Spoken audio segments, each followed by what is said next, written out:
I am Deacon Larry, and this is Renewed.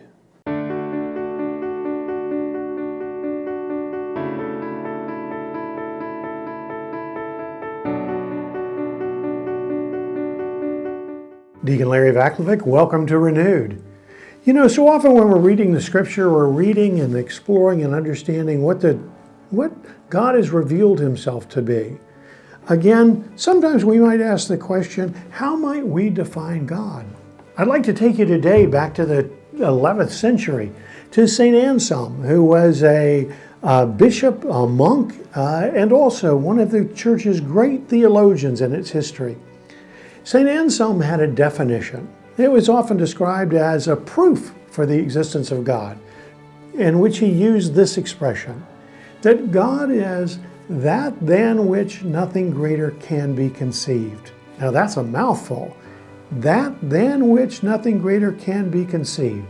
It's pretty simple. It says, if we can think of something greater than what we believe God to be, then that must be God.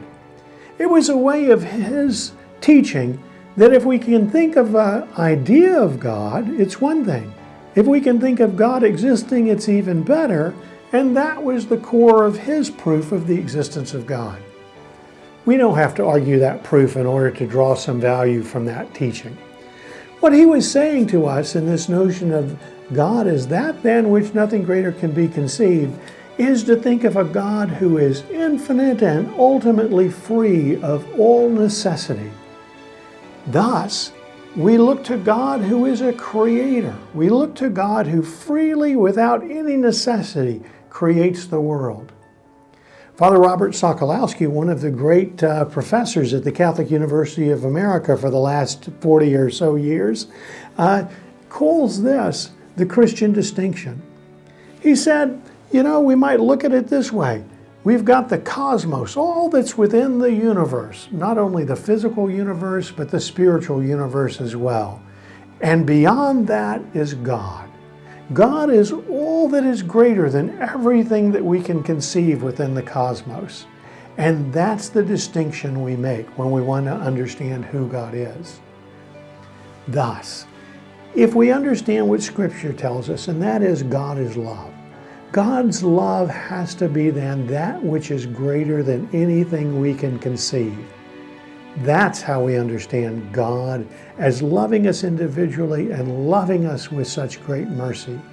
It's a wonderful definition to kind of carry around and to pray over. God is that than which nothing greater can be conceived. If that's true, he can give us nothing less than the best of himself, which he did in creation first and in his Son, in order to save us and free us and to draw us into his life. Nothing but the best is what God always wants for us, and it's the best way for us to think of him.